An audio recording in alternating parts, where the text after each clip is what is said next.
Now explain about the Permatex here again. Okay. On the other end especially, let's turn it around.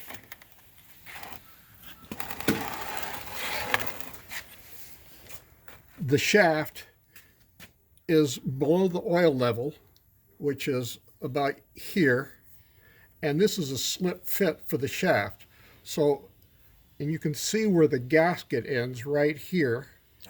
So this is open to atmosphere, and they leak like a sieve right here if you don't do something. So we put a little bit of Permatex in there to hopefully seal the shaft to the case so it won't leak oil, because it did before. Okay. Permatex instead of the sticky grease to Yeah. keep this ball in place. Yeah. I think that's what was looking for. Okay. And just to keep me from fouling the carpets in my car, I dropped a drop here, so let me clean that up. Oh, Okay. and me too. Okay. You want a hammer? Yeah, do we have a hammer, a soft-faced hammer? Yeah, actually, yes, there is one in this drawer right here. There's a brass hammer. And someplace, in some place, there's a brass punch. Okay. It may be in the next drawer down. Action. Okay. Well worth the price of tooling is to get a brass or a soft-faced hammer versus a ball peen hammer whenever dealing with hardened surfaces. Okay. Okay. Double make sure that my shim hasn't fallen out of place. Okay, we're looking good over there. And if you feel any resistance, stop and figure out why. Verify that we're in the bore. Oh, yeah. Okay. Okay, make sure and hit your finger with the hammer there, Connor. Don't worry, that'll happen soon enough. There. No, you won't. You can hit my hand.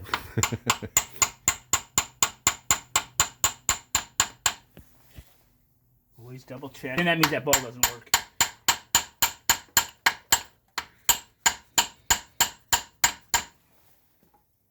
Is it supposed to be flush or below? I have no idea. I don't remember. As long as it's below the surface, we're okay.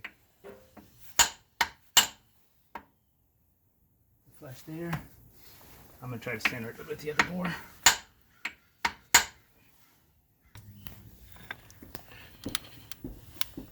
Okay, you can see You can rotate it. where we're at this point.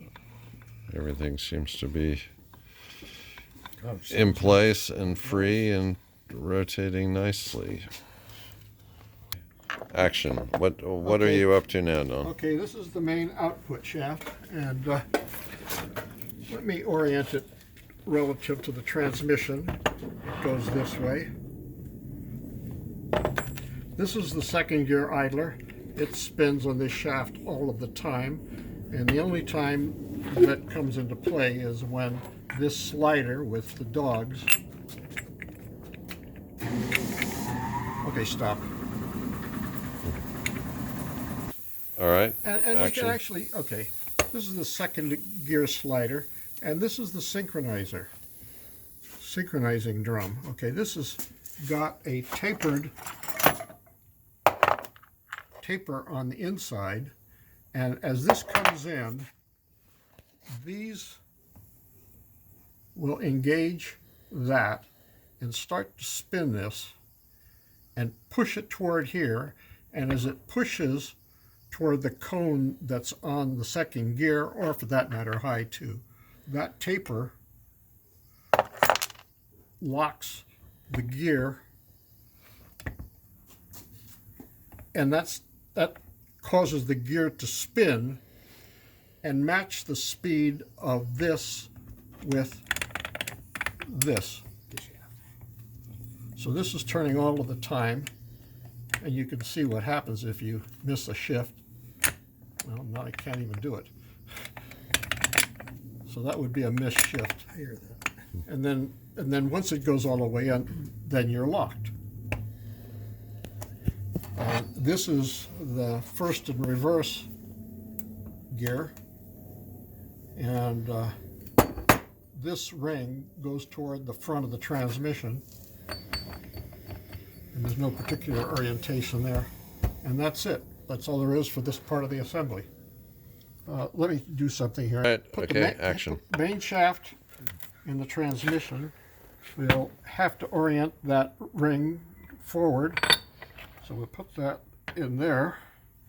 As we plug this into here, and feed the works. Now let me get back a little farther.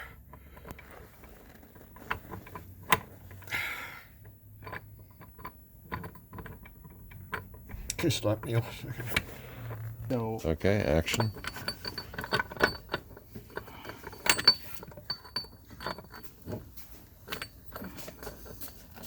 there's no particular spline. There we go. Okay, I'm now on the No, spline.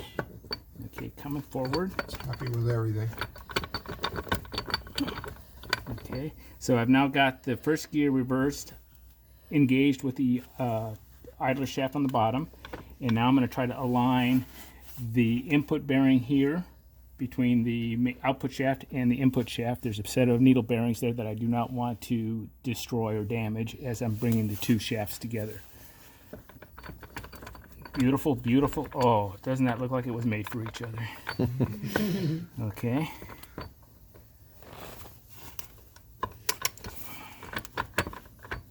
Now I'll let somebody who knows what they're doing tell me if I'm all the way in or not. Yeah, I think you are, Okay.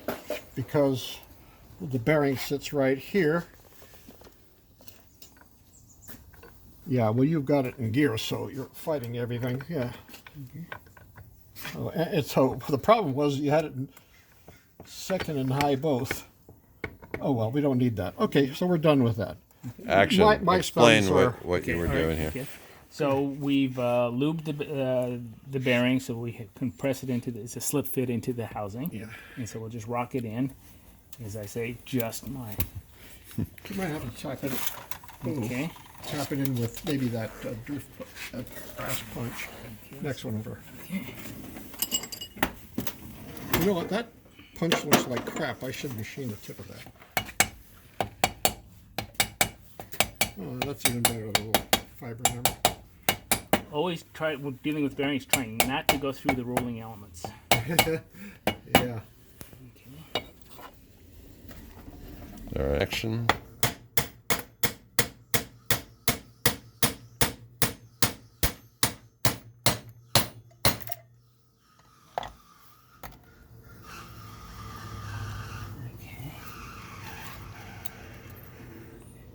Now this is the Conrad, you want to show the combination of things you were using to drive that bearing in? okay.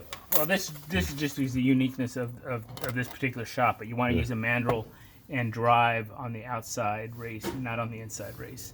So this just happened to be a mandrel that clears everything. I want to drive from the center.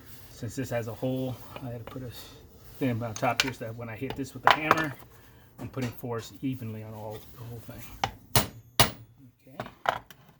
Now, this I believe is a snap ring that fits in there. This is the one that caused you problems. So I'm now going to manually install this one. You can see a wear issue here. This is where the bearing was spinning before. I would file that. Do we have a piece of... Okay. Okay. Go ahead, Conrad. On me? Yeah. I don't know what I'm talking about. Well- Okay, so... Yeah. Okay, so we've now pressed the bearing into the housing, and we've pressed the bearing down deep enough to install the snap ring, the retention feature. And then there is an extra spacer here against, what is this, the number 3, is this third gear or second gear? Second gear. Second gear. Third and reverse. Gears. And this, we were just concerned about the fact that there's a groove, and the groove doesn't look like a standard retention groove for a snap ring pliers because it's fully radiused at the bottom. So we're pretty confident that there's not a snap ring. It's just this spacer. Okay. Okay. All right. Okay, this is the seal for the selector shaft.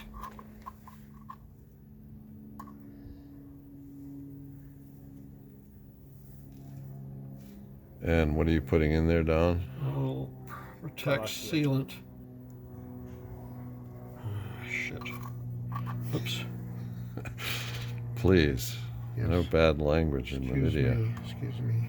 I don't want to make this X-rated. Do I have it? Yeah, you got it. Looks like it's 360 degrees I around. think so. Okay, it looks like it. All right, one of the nice things about sealing it also, that before it cures, it acts as a lubricant to it, which will help that slide in place. That's true, huh?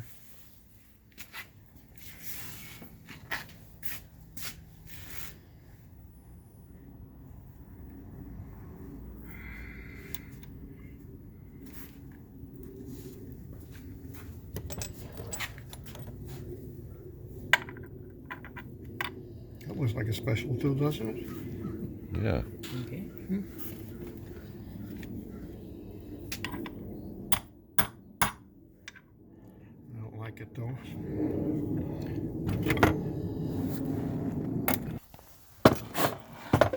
Okay. All right. And now, where's my oil can again? Don, you want to explain what you're up to now? Put a little. Oh, we're going to put the selector shaft in, and the selector shaft is which is the shaft that chooses whether you're going into either first and reversed. I'm going to need it again, or second and third.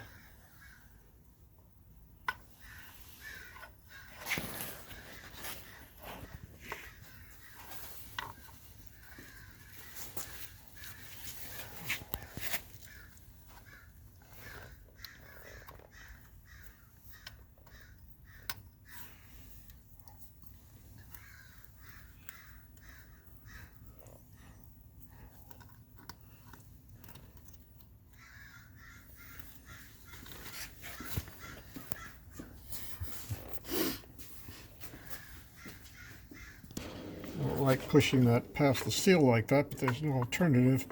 And one of the things they mention in the manual is that you've got to do it this way. Also, I should note here for the video viewers, you'll see we initially were putting in the wrong shaft. We now have the right shaft. And we also forgot some pieces. So we've got to go back a little bit and collect our thoughts. Okay.